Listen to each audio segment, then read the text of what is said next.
The morning sun of Calaxis Prime rose over the Galactic Defense Academy, painting the massive towers in shades of gold and violet. Commander Vestiran stood at the window of his office, watching the new cadets gather in the courtyard below. His 4 eyes moved slowly across the crowd, studying each young soldier with the cold patience of a predator watching prey. He had trained thousands of cadets over his 300 years of service. He had seen the best warriors from 100 different worlds pass through these halls. He had broken the proud ones and built up the weak ones.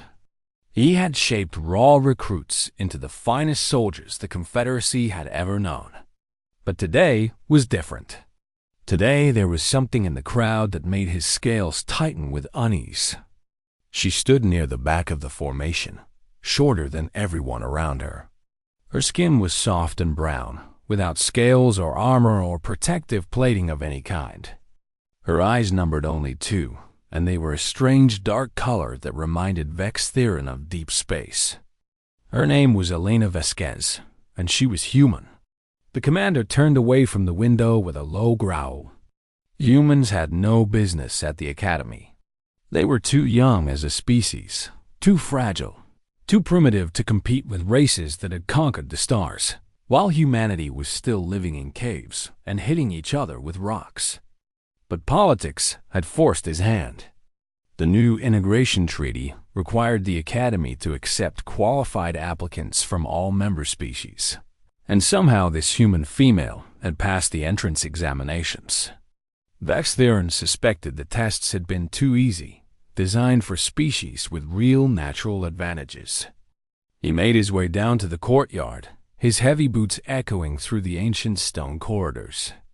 The academy had stood for 10,000 years, training the defenders of the Galactic Confederacy.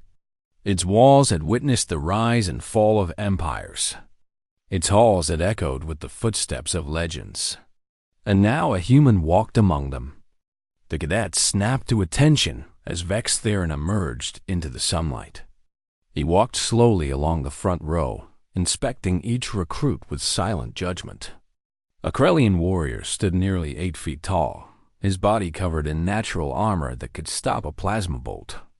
A Silvari scout had feathers that shifted colors with her emotions, currently displaying the proud purple of confidence.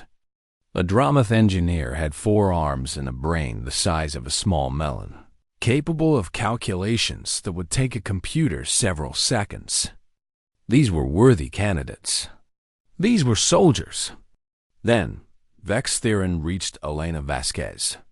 She looked up at him without fear, which surprised him. Most species found his appearance terrifying. He stood 7 feet tall with scales the color of dried blood. His 4 eyes glowed with a faint yellow light. His mouth was filled with teeth designed for tearing flesh. But the human just looked at him with those strange dark eyes, waiting. "You are the human," Vex Theron said, his voice like gravel scraping against metal. "Yes, Commander," she replied. Her voice was steady and calm. "You understand that no human has ever attended this academy?" "I understand, Commander." "You understand that the training here has killed cadets from species far stronger than yours?" "I understand, Commander." Vex Theron leaned closer, lowering his voice so only she could hear. "Then you understand that I expect you to fail. I expect you to wash out within the first week. I expect you to go crawling back to your little blue planet and tell your people that the galaxy is not ready for humans." Elena met his gaze without flinching. "With respect, Commander, I expect to prove you wrong." Something flickered in Vex Theron's eyes, surprise, perhaps, or the faintest hint of amusement. He straightened up and turned to address the entire formation. "Today begins your training at the Galactic Defense Academy," he announced, his voice carrying across the courtyard like thunder. "Many of you believe you are special. Many of you believe your species' natural gifts will carry you through. Many of you believe that your strength or speed or intelligence makes you superior." He paused, letting his words sink in. "You are wrong. Here, you are nothing. Here, you are empty vessels waiting to be filled. Here, you will be broken down and rebuilt into something greater than you ever imagined possible." The cadets stood in perfect silence. "Your first test begins in 1 hour," Vex Theron continued. "It is called the Crucible. It is a neural link simulation that will test your tactical thinking, your stress response, and your survival instinct. The Crucible has a 99% fail rate across all species." A murmur ran through the formation. Even the proud Krellian warriors seemed to shift uneasily. "Most of you will fail," the commander said with cold satisfaction. "This is expected. This is designed. The purpose of the Crucible is not to find winners, it is to show you how far you have to go." He turned and began walking back toward the academy building. 1 hour, he called over his shoulder. "Use the time wisely." The formation broke apart as cadets scattered to prepare. Some gathered in small groups to discuss strategy. Others found quiet corners to meditate and center themselves. A few simply stood frozen, suddenly realizing what they had gotten themselves into. Elena walked to the edge of the courtyard and sat down on a stone bench overlooking the valley below. The academy was built on a mountain peak, and the view stretched for hundreds of miles in every direction. Alien forests covered the lower slopes, and strange birds circled in the purple sky. A shadow fell over her. She looked up to find the Sylvari scout standing nearby, her feathers now displaying a curious green color. "You are the human," the Sylvari said. "I am," Elena agreed. "My name is Kiravine. I have studied your species. You are considered primitive by most of the Confederacy." Elena smiled slightly. "And what do you think?" Kiravine tilted her head, considering the question. "I think you are either very brave or very stupid to be here. I have not yet decided which." "Maybe both," Elena said. "My grandmother always said the two were related." The Sylvari made a sound that might have been a laugh. "I like you, human. I hope you survive the Crucible." "I plan to do more than survive," Elena replied quietly. Kiravine's feathers flickered with surprise, but before she could respond, a bell rang out across the academy grounds, the signal to assemble. The Crucible was about to begin. The simulation chamber was a massive dome of black metal and pulsing blue light. Rows of neural link pods lined the walls like the cells of some enormous hive. Each pod was designed to connect directly to a cadet's nervous system, creating a simulation so real that the brain could not tell the difference between fiction and reality. Commander Vex Theron stood in the observation room above the chamber, surrounded by holographic displays and monitoring equipment. From here, he could watch every cadet's performance in perfect detail. He could see their vital signs, their brain activity, their emotional responses. The other instructors gathered around him, representing a dozen different species. They had all seen the Crucible break cadets before. They knew what was coming. "The first candidate is ready," announced Instructor Morath, a Dromoth with pale gray skin and calculating eyes. Vex Theron nodded. "Begin." The first cadet was the Krellian warrior, a massive creature named Gornax. His species was famous throughout the galaxy for their strength and aggression. They had conquered entire star systems through sheer military might. Gornax entered the pod with confidence. His body relaxed as the neural link activated, and his consciousness was pulled into the simulation. On the holographic display, Vex Theron watched the scenario unfold.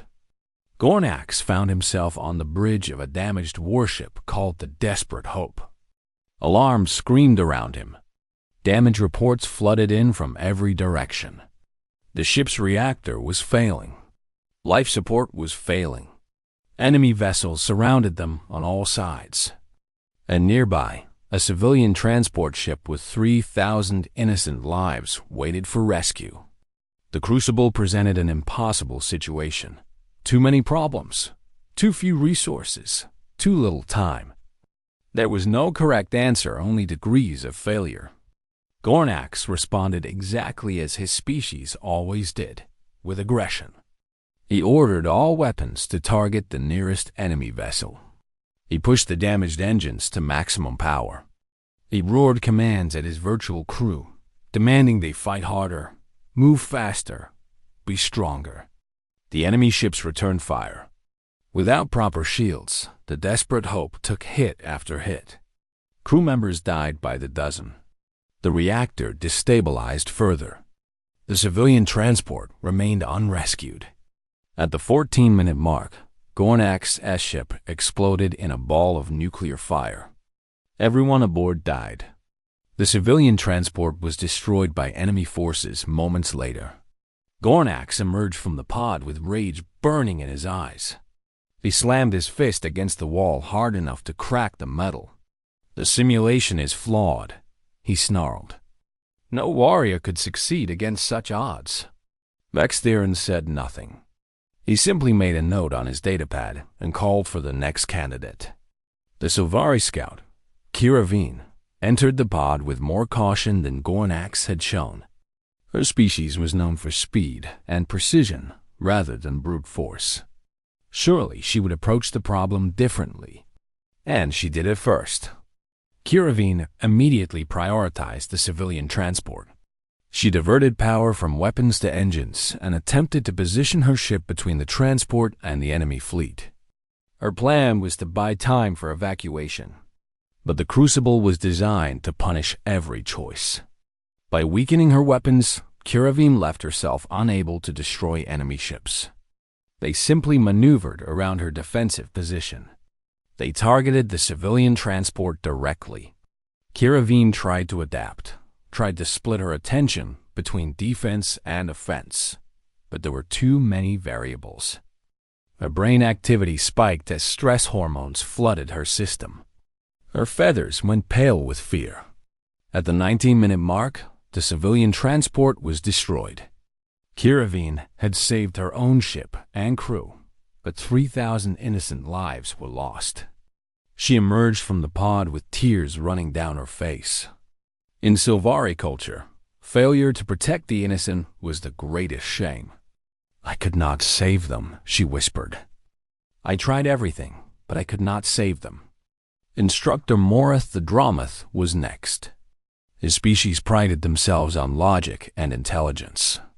Surely his analytical mind could find a solution that others had missed. Morath entered the simulation with cold efficiency. He immediately began calculating probabilities and running scenarios in his head.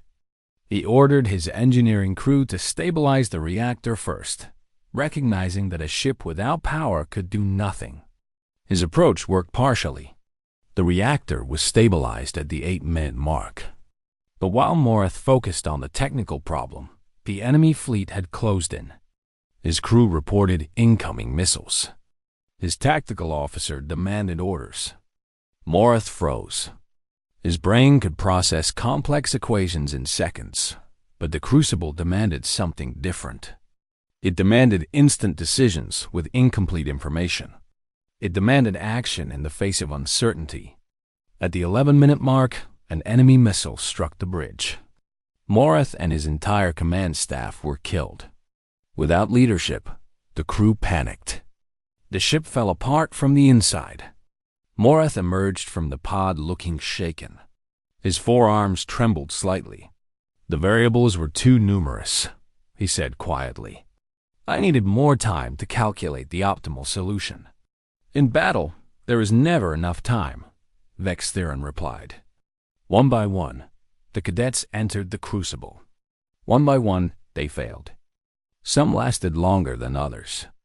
Some found creative solutions to individual problems. But none could solve the entire scenario. None could save both the crew and the civilians. None could defeat the enemy fleet with a broken ship. The observation room filled with a strange energy as the final name was called. "Elena Vasquez," Vextheron announced. "Human, you are next." A hush fell over the instructors. Even those who had dismissed humans as primitive felt a flicker of curiosity. The human had watched every other cadet fail, Surely she understood now that the task was impossible. Elena walked to the pod with quiet steps. Her heart rate was elevated. The monitors showed that clearly, but her expression remained calm.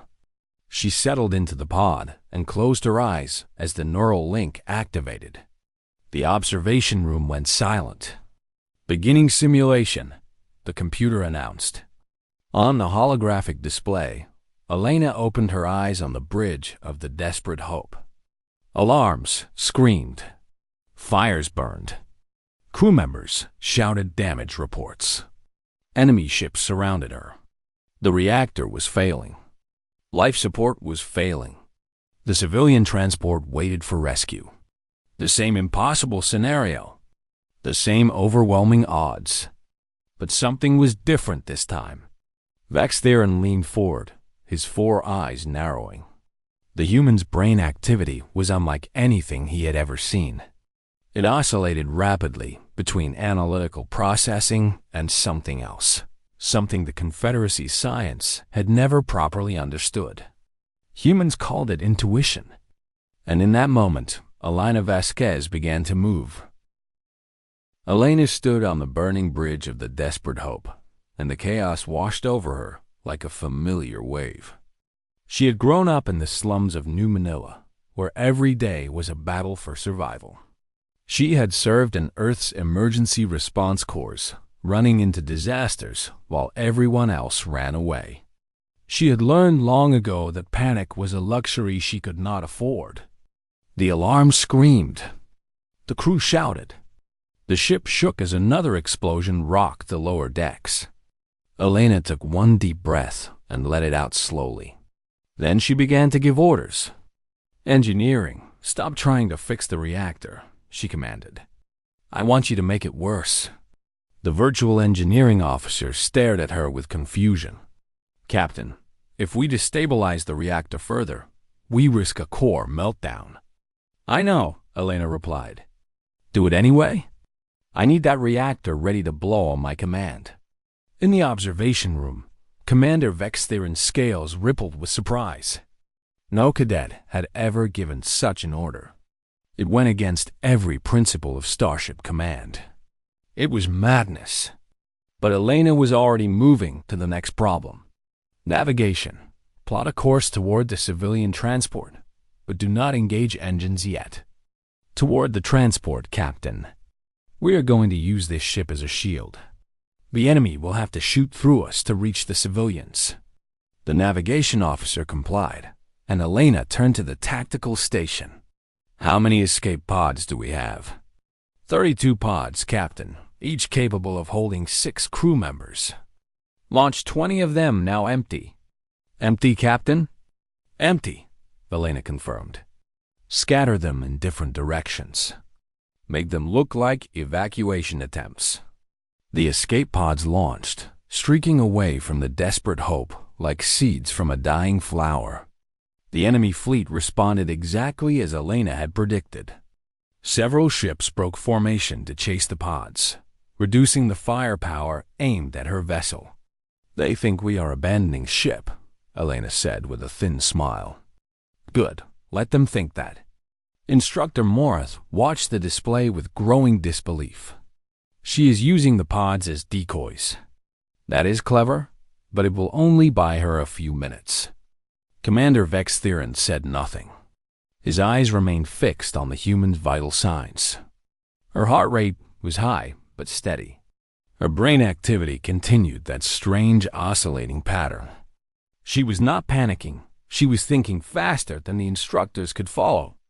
On the bridge, Elena received another damage report. "Captain, we have fires in sections 12 through 18. We are losing atmosphere." "Do not seal the sections," Elena ordered. "But Captain, the crew, trust me.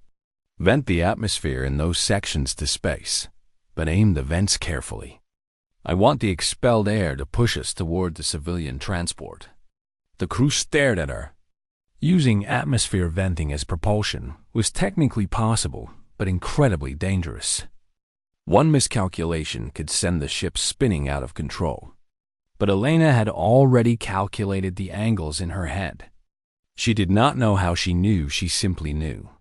It was the same instinct that had helped her ancestors survive on a world where everything wanted to kill them. The atmosphere vented, and the desperate hope began to drift toward the civilian transport. The movement was small, but it was enough. They were now positioned between the enemy fleet and the innocent lives they were trying to save. Reactor status? Elena demanded. 90 seconds to critical meltdown, Captain. As you ordered. Perfect. Open a channel to the civilian transport. The communication officer complied, and Elena spoke quickly. Civilian vessel, this is Captain Vasquez of the Desperate Hope. I need you to match our position exactly. Stay in our shadow. Do not deviate for any reason. Desperate Hope, this is Transport 7, we copy. But Captain, your ship is on fire. You are leaking radiation. What is your plan? Just trust me, Elena said. And when I give the signal, jump to hyperspace immediately. Do not wait for confirmation. Do not hesitate. The enemy fleet had regrouped now. The decoy pods were destroyed or captured. 12 warships turned their weapons toward the Desperate Hope and the transport hiding behind her. Captain, they are locking weapons, the tactical officer reported. Let them, Elena said. Helm, on my mark, cut all power to the engines. Cut power? Captain, we will be dead in space. Exactly. The enemy ships opened fire. Plasma bolts and missiles streaked toward the Desperate Hope. Elena waited, counting the seconds in her head, watching the incoming fire on the tactical display. Now, she said calmly, cut power. The engines died. The ship went dark. The incoming missiles, designed to track engine signatures and power emissions, suddenly lost their target. Some flew past the Desperate Hope entirely. Others struck glancing blows instead of direct hits. Emergency power to shields forward, shields only, Elena commanded. Everything we have. The remaining missiles impacted the forward shields. The ship shook violently, but it held together. Reactor at critical, engineering reported. 30 seconds to meltdown. Eject the core, Elena ordered. Aim it at the center of the enemy formation. The reactor core ejected from the Desperate Hope like a burning heart torn from a dying body. It tumbled through space toward the enemy fleet, trailing radiation and fire. Transport 7, jump now. The civilian vessel vanished into hyperspace, carrying 3,000 lives to safety. The reactor core exploded. The blast was not strong enough to destroy the enemy ships, but it was strong enough to disable them. An electromagnetic pulse rippled through space, frying sensors and weapon systems. The enemy fleet was suddenly blind and helpless. Helm, emergency restart on backup power. Get us moving toward the asteroid field. The Desperate Hope limped forward on minimal power. Behind them, the enemy fleet struggled to recover. Ahead, an asteroid field offered cover and concealment. Rescue operations, Elena commanded.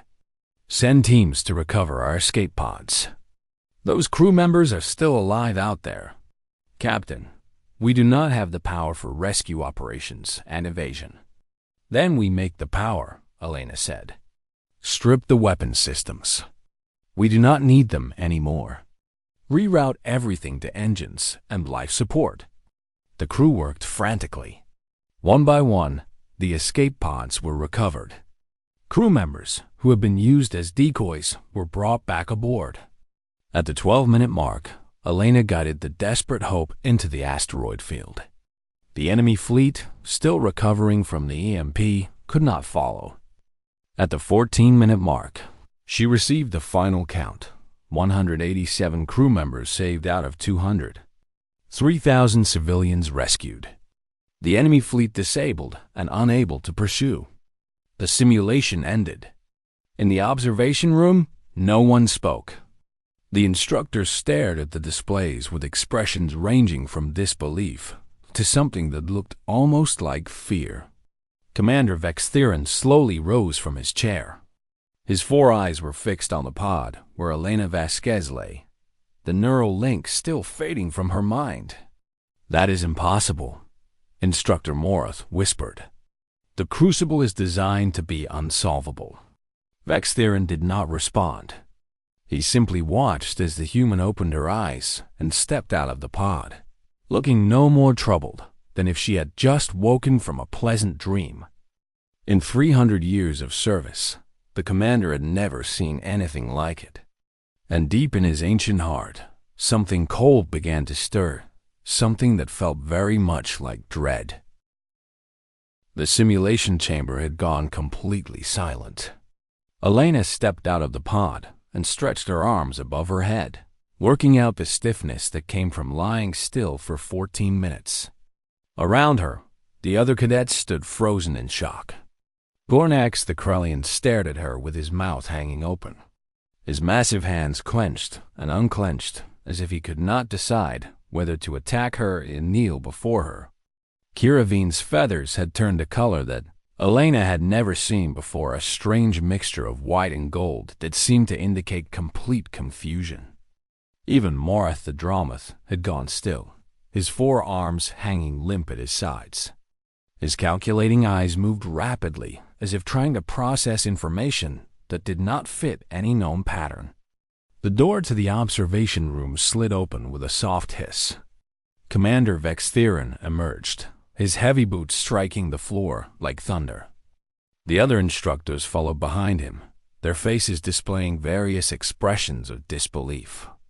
"Cadet Vasquez," Vextheron said, his voice carefully controlled. "Come with me." Elena followed the commander without hesitation. The other cadets parted before her like water around a stone. She could feel their eyes on her back as she walked, but she did not turn around. The commander led her through winding corridors to a private briefing room. The door sealed behind them, and Vextheron turned to face her with all 4 eyes burning. "Explain," he demanded. Elena tilted her head slightly. "Explain what, Commander?" "Do not play games with me, human. The Crucible has been administered to over 50,000 cadets across 3 centuries. No one has ever solved it. The best performance before today was a Velthry commander who lasted 23 minutes and saved 60% of her crew. You completed the entire scenario in 14 minutes with a 93% survival rate. And the civilian transport," Elena added quietly. Vextheron's scales rippled with frustration. "Yes, and the civilian transport. How did you do it? What trick did you use? What flaw in the simulation did you exploit?" Elena was quiet for a long moment. When she spoke, her voice was calm and thoughtful. "There was no trick, Commander. There was no flaw.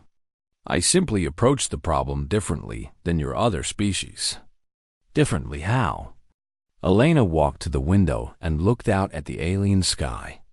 "Commander, how old are you?" The question seemed to surprise him. "I am 312 standard years old." "And the average lifespan of your species?" 500 to 600 years, barring accident or violence." Elena nodded slowly. "The Krellians live for 300 years. The Silvari for 200. The Dromoth for 400. Most of the species in your confederacy measure their lives in centuries. What is your point, human?" "Humans live for about 80 years, Elena said. "If we are lucky, if we avoid disease and accident and violence. 80 years is all we get." She turned to face him. "Your species have time," she continued. "When you face a problem, you can afford to be careful. You can afford to calculate every possibility. You can afford to wait for the perfect solution. Time is on your side. And humans cannot afford this?" "No," Elena said. "We cannot. Our ancestors evolved on a world that was trying to kill them every single day. Predators, diseases, natural disasters, other humans' death was always one mistake away. She began to pace slowly, her words flowing like water. We did not have time to calculate the perfect solution. We did not have time to wait for certainty. We had to make decisions instantly, with incomplete information, based on nothing but instinct and hope. Commander Vex Theron listened in silence. Your crucible was designed by species that live for centuries, Elena continued. It was designed to be overwhelming, to present too many variables for careful analysis. It was designed to punish hesitation, but every species hesitates because every species fears death. And humans do not fear death? Elena smiled, a small, sad expression that Vex Theron found strangely unsettling. Of course we fear death, Commander, but we have been staring it in the face since we crawled out of the mud. We have been making impossible decisions under impossible pressure for our entire existence as a species. We do not freeze. We do not calculate. We move. She stepped closer to him, and despite himself, Vex Theron felt an urge to step back. Your simulation was designed to break people who are afraid to die, Elena said quietly. But humans learned long ago that fear and action are not opposites. We can be terrified and still move forward. We can be uncertain and still make decisions. We can be dying and still fight. Intuition, Vex Theron said slowly. That is what our scientists call it. The human ability to make complex decisions without conscious analysis. Yes, Elena agreed. You see it as a primitive shortcut, a weakness compared to true intelligence. But it is not a weakness, Commander. It is the ultimate adaptation for survival in chaos. The commander was silent for a long time. His four eyes studied the human before him, as if seeing her for the first time. The Confederacy has always viewed humans as newcomers, he finally said. Young, primitive, unready for the challenges of galactic civilization. We allowed your species to join because your planet was strategically located and your population was large enough to be useful as labor. I know, Elena said without bitterness. We never considered that you might be different in ways that matter. We never considered that your short lives and your violent history might have forged something that longer-lived species lack. Vex Theron walked to the window and stood beside her, looking out at the academy grounds below. I have trained warriors from 100 worlds, he said quietly. I have seen courage and strength and intelligence beyond anything humans could match. But I have never seen anyone do what you did today. I am not special, Commander, Elena said. Any human could have done what I did. We are all shaped by the same pressures. We are all children of a world that never stopped trying to kill us. That, Vex Theron said slowly, is exactly what concerns me. He turned to face her, and for the first time, Elena saw something in his four eyes that she had never expected to see. Fear. The Confederacy has been the dominant power in this galaxy for 10,000 years, the commander said. We have faced enemies with greater numbers, greater technology, greater everything. And we have always prevailed because we had time on our side. We could be patient. We could wait for our enemies to make mistakes. And humans do not make mistakes? Elena asked. Humans make many mistakes, Vex Theron replied. But you make them quickly, and you learn from them quickly, and you adapt quickly. By the time a longer-lived species has finished analyzing the situation, you have already tried 10 different approaches and found one that works. He shook his head slowly. You are not primitive human. You are something far more dangerous. You are evolution's answer to chaos. You are survivors in the purest sense of the word. Elena said nothing.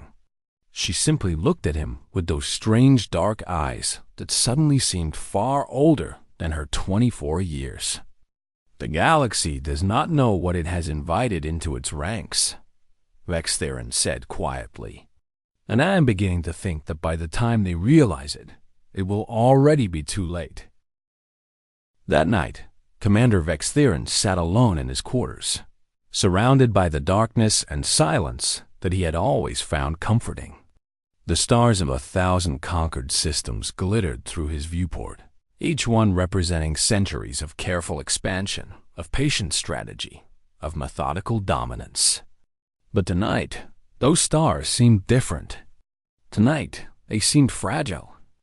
On his desk lay a datapad filled with files he had spent hours reading, classified Confederate documents on humanity that most citizens would never see. He had read about their history, their wars, their struggles. He had seen things that made his ancient heart grow cold. The humans had nearly destroyed themselves a dozen times. They had created weapons capable of rendering their entire planet uninhabitable. They had built machines that could think, only to realize too late what they had done. They had poisoned their own air, their own water, their own food. And yet, they were still here. Any other species would have died. Any other species would have given up, would have collapsed under the weight of their own mistakes. But humans had this infuriating quality. They simply refused to accept defeat. Vex Theron pulled up a specific file and read it again, though he had already memorized every word. During what humans called World War II, a small nation called Finland had been invaded by a much larger nation called the Soviet Union. The Soviets had more soldiers, more tanks, more aircraft by every measure. They should have crushed Finland in weeks. Instead, Finnish soldiers dressed in white had moved through the frozen forests like ghosts. They had used the cold itself as a weapon, fighting in temperatures that would have killed most Confederate species in hours. They had held off an invasion force 20 times their size through nothing but determination, ingenuity, and an absolute refusal to surrender. The war had ended with Finland's independence intact. The larger nation had paid a terrible price for their aggression.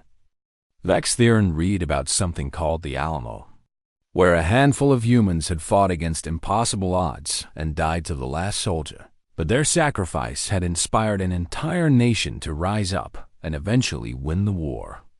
He read about Stalingrad, where humans had fought in the ruins of their own city, starving and freezing, dying by the thousands, yet refusing to give up even when logic demanded surrender. He read about a human named Harriet Tubman, who had escaped slavery only to return again and again to free others, risking her life over and over for people she did not even know. He read about something called the Apollo program, where humans had strapped themselves to bombs and launched themselves into the void of space, simply because they wanted to walk on their moon. They had done this with technology so primitive that a modern datapad had more computing power than their entire space program. And they had succeeded. Vex Theron set down the datapad and stared out at the stars. His reflection looked back at him from the viewport, 4 eyes that had witnessed centuries of galactic history, now wide with something he had not felt since he was a child. Fear. True, genuine fear. Not fear of Elena Vasquez. One human, no matter how capable, was not a threat to the Confederacy. But she was not just one human. She was a representative of 8 billion others, and the population was growing every year.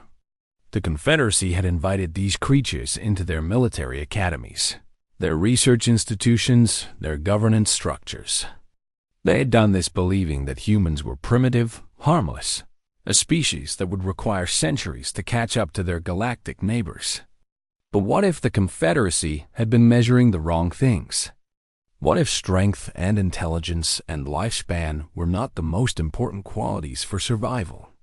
What if the galaxy had been conquered not by the biggest or the smartest, but by the most patient? And what if patience was about to become obsolete? Vex Theron remembered something Elena had said during their conversation. We can be terrified and still move forward. We can be uncertain and still make decisions. We can be dying and still fight. That was not the philosophy of a primitive species. That was the philosophy of a species forged in the fires of constant crisis, a species that had learned to thrive in chaos because chaos was all they had ever known. The commander pulled up the Academy's records and began scrolling through the human applicants for next year's class. There were 17 of them, more than triple this year's single admission. And the year after that, the projections showed even more. Each one of them would have that same intuition, that same ability to make impossible decisions in impossible situations. Each one of them would carry the legacy of 100,000 years of survival on a death world. And they would teach each other. They would share strategies and techniques. They would form bonds and networks. Within a generation, humans would be embedded throughout the Confederate military and civilian structures. Not as subordinates, as leaders. A soft chime interrupted his thoughts. Vex Theron touched the control on his desk. "Commander," came the voice of his adjutant. "You asked to be notified when Cadet Vasquez's psychological evaluation was complete. Send it to me." The file appeared on his screen. He read through the report quickly. There was nothing unusual about Elena's mental state. She was not unstable or aggressive or dangerous in any conventional sense. But one phrase caught his attention. Subject displays unusual comfort with uncertainty and high-stakes decision-making. When asked how she approaches impossible problems, Subject stated, "I just pick a direction and start moving. You can always change course later, but you cannot change course if you are standing still." Vex Theron read the phrase again. "You can always change course later, but you cannot change course if you are standing still." That was the difference. That was what separated humans from every other species in the galaxy. Other species feared making the wrong choice. They hesitated, they calculated, they waited for certainty that never came. And while they waited, opportunities slipped away, dangers grew closer, situations became unsolvable. Humans just moved. They made decisions and dealt with the consequences. They failed and tried again. They died and others took their place. They were not smarter or stronger or faster, but they were relentless. The commander closed the file and stood up from his desk. He walked to the viewport and pressed his hand against the cold glass, looking out at the stars that his species had spent millennia conquering. "What have we done?" he whispered to himself. "What have we invited into our home?" In the cadet barracks below, Elena Vasquez slept peacefully in her bunk. She dreamed of her grandmother's house in New Manila, of the smell of cooking rice and the sound of children playing in the streets. She dreamed of home. She did not know that she had changed the course of galactic history today. She did not know that every instructor in the academy would spend the coming weeks analyzing her performance, searching for weaknesses that did not exist. She did not know that Commander Vex Theron was standing at his window, staring at the stars and wondering if the Confederacy had just planted the seeds of its own obsolescence. But perhaps she would not have cared if she knew. Perhaps she would have simply smiled that small, sad smile and said something like, "We are just doing what we have always done. We are surviving." And that, Commander Vex Theron realized, was the most terrifying thing of all. Humanity was not trying to conquer the galaxy. They were not planning to overthrow the Confederacy. They were simply being themselves, and that was more dangerous than any army, any weapon, any threat the galaxy had ever faced.